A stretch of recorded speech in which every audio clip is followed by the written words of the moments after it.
নমস্কার, শুভ সন্ধ্যা। র্যাপিড টাইমসে আপনাদের সকলকে স্বাগত। সারাদিনের সমস্ত খবর নিয়ে আমি টিয়া। আগামী রবিবার দিল্লি যাচ্ছেন মমতা বন্দ্যোপাধ্যায়। সোমবার নির্বাচন কমিশনার জ্ঞানেশ কুমারের সঙ্গে করবেন বৈঠক। ফের বঙ্গ সফরে অমিত শাহ। উত্তর এবং দক্ষিণে বিজেপির জোড়া কর্মসূচিতে যোগ দেবেন তিনি। মাঘের মাঝামাঝি সময়ে ফের একবার শীতের স্পেল। জলপাইগুড়িতে ঘন কুয়াশার দাপটে নেমেছে তাপমাত্রার পারদ। তিস্তায় ঝাঁপ দিয়ে মৃত্যু হলো এক বিএলওর।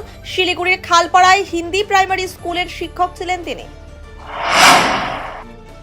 WBCS পরীক্ষায় পুলিশ বিভাগে রাজ্যে প্রথম স্থান অধিকার করে ইতিহাস গড়লেন শিলিগুড়ির দেশবন্ধু পাড়ার মেয়ে সৃজা নম শর্মা।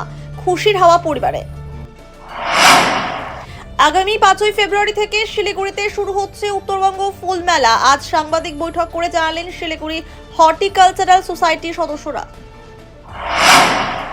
আসন্ন বিধানসভা নির্বাচনকে সামনে রেখে ডাবগ্রাম ফুলবাড়ি বিধানসভা কেন্দ্রে প্রস্তুতি শুরু করে দিল তৃণমূল কংগ্রেস। দেওয়াল লিখনের মাধ্যমে আনুষ্ঠানিকভাবে নির্বাচনী প্রচারের সূচনা হলো আজ।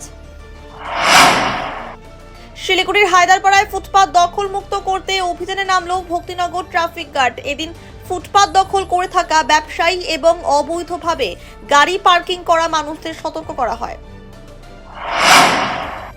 শিলিগুড়ির ইন্দো নেপাল সীমান্তে পানিট্যাঙ্কিতে রূপোর পাচার রুখল কেন্দ্রীয় রাজস্ব গোয়েন্দা দফতর বা DRI। 36 লক্ষ টাকার রূপো উদ্ধার, গ্রেফতার এক মহিলা।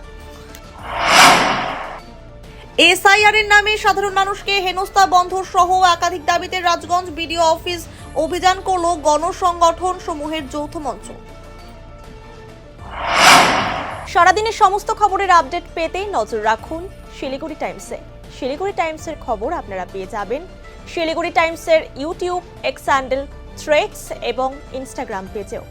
সঙ্গে থাকুন, দেখতে থাকুন শিলিগুড়ি টাইমস।